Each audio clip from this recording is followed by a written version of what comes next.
Bem com o Pão. Olá, irmãos, estamos aqui começando mais um de Bem com o Pão. Agora aqui conversando com o irmão Alfred, pastoreando em Tramandaí, também em Osório, morando em Capão da Canoa. Então, quer dizer, o litoral ali, graças a Deus, agora está o irmão circulando por todas aquelas cidades lá. Tudo bom, irmão? Tudo bem, irmão. Graças a Deus, pela misericórdia e pela graça do Senhor Jesus, nós estamos ali fazendo o pastoreamento e o trabalho missionário naquela região ali. E o Senhor tem nos dado muita graça, graças a Deus. Que benção. Eu tenho aí, não sei se os irmãos estão em casa, também têm participado e conseguido pegar as ministrações ao vivo do apóstolo Sérgio. E a gente tem lá as reuniões que acontecem em Novo Hamburgo, que o irmão tenha participado. A gente tem acompanhado alguns testemunhos.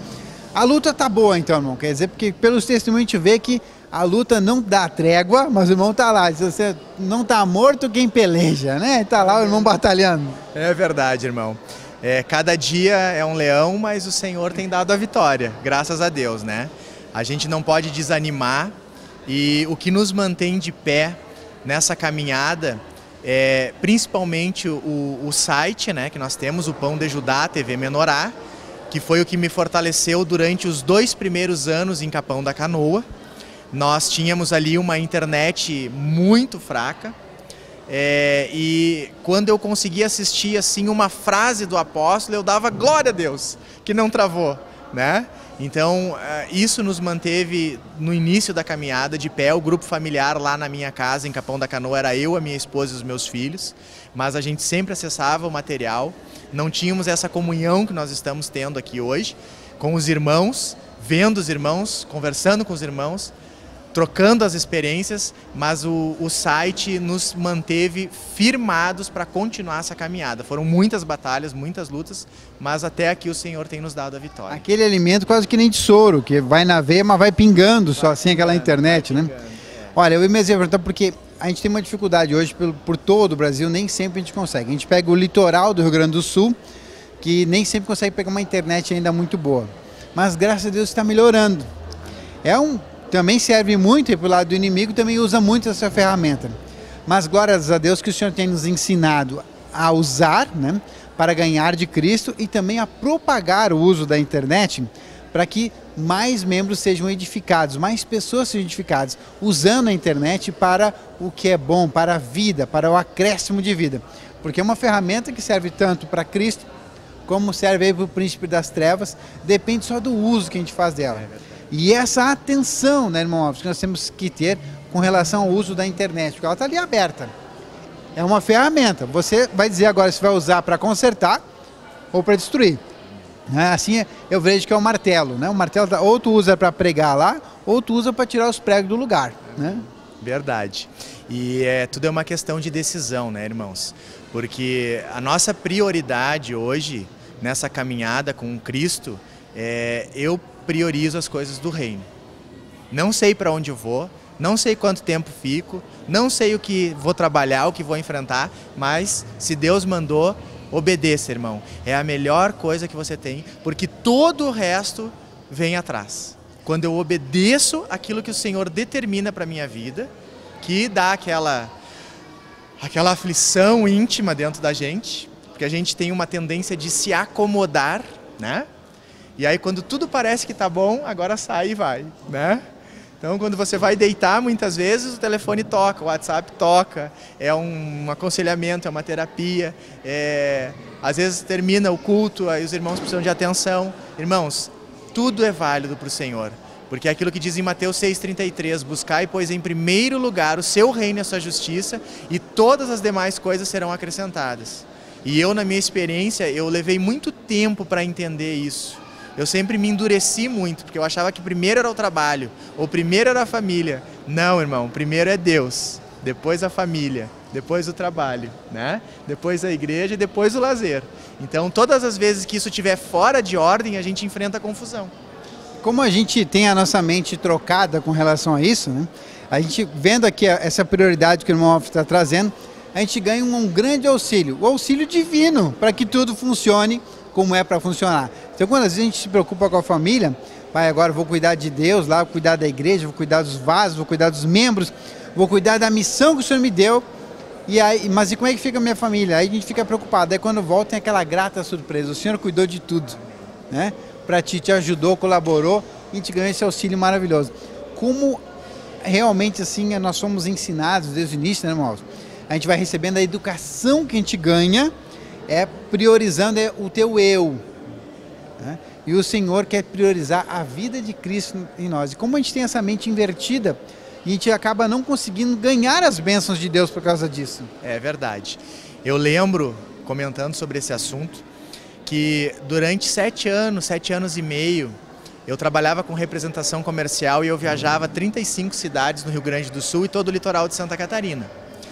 E quando eu consegui realizar um esquema onde a cidade mais distante que eu atenderia estaria a uns 250 quilômetros, pousaria umas 2, 3 noites fora de casa e uma vez por semana durante o mês, nas outras 3 semanas estaria ali por casa para atender o resto. Quando eu consegui estabilizar isso, que agora era administrar aquele recurso que ia entrar tranquilo, poder ter uma vida mansa, como todos procuram, né? O Senhor me chamou. Larga tudo e vai. Mas como assim?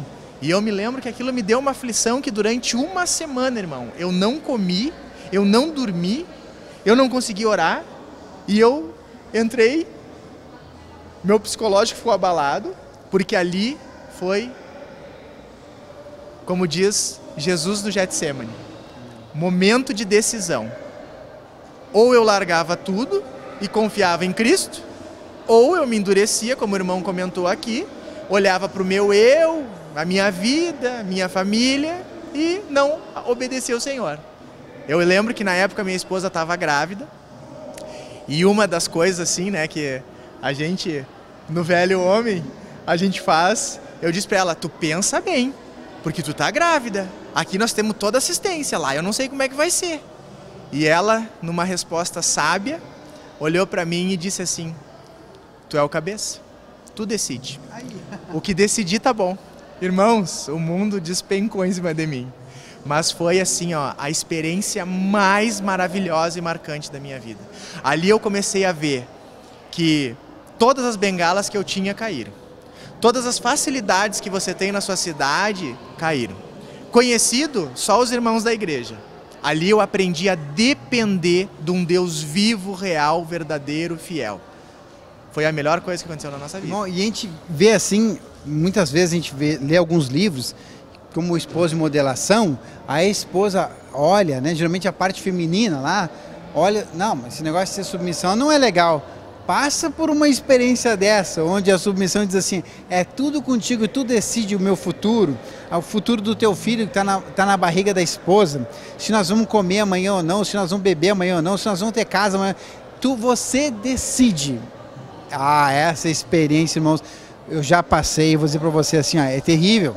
E a gente tem que exercitar isso todo dia, né, irmão? Todos os dias. No papel que o Senhor nos deu, ter nascido varões, a gente tem que acabar exercitando isso.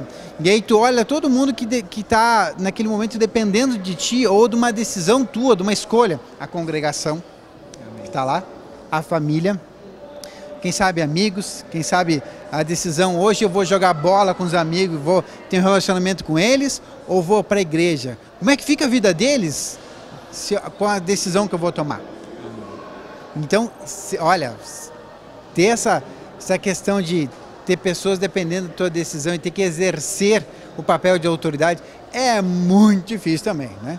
A gente fala de submissão muitas vezes, o que é mais batalhado, mas o papel de autoridade também não é fácil. Não é fácil, tem que ter uma prática diária de uma consagração e uma alimentação.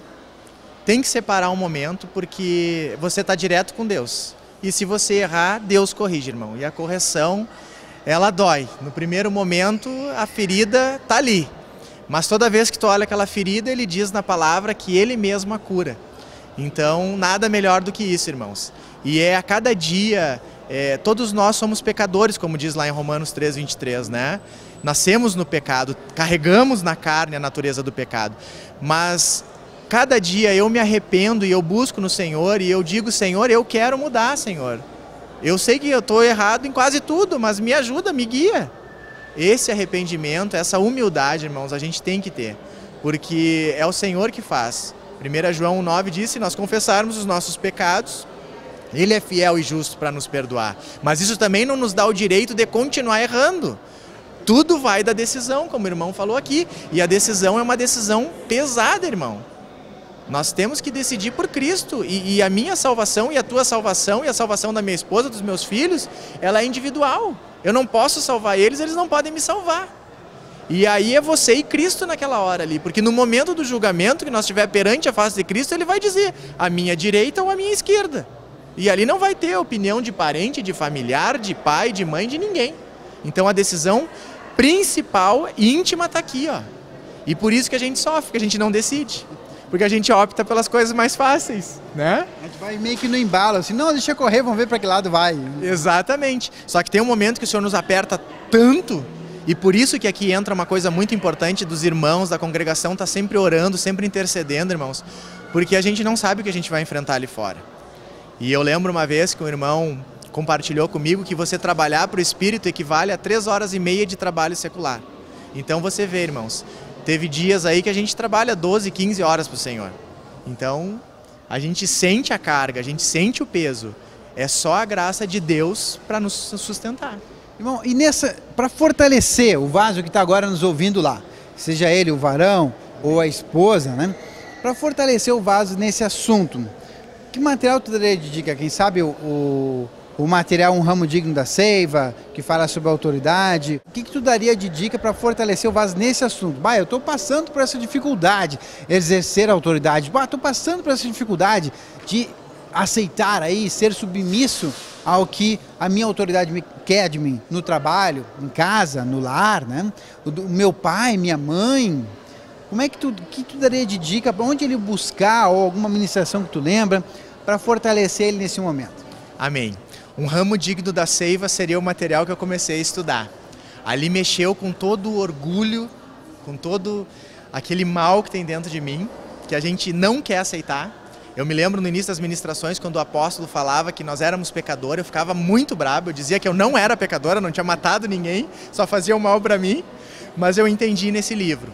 E um livro que eu tenho assim de consulta diária, depois do devocional, é Estabelecendo o Modelo do Monte.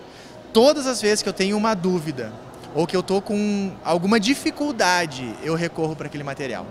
E também tem uma apostila, que é um livro agora, que é Liderança e Organização. Administração e Organização. Esse material é fundamental para você começar a colocar as coisas daquilo como o Senhor quer.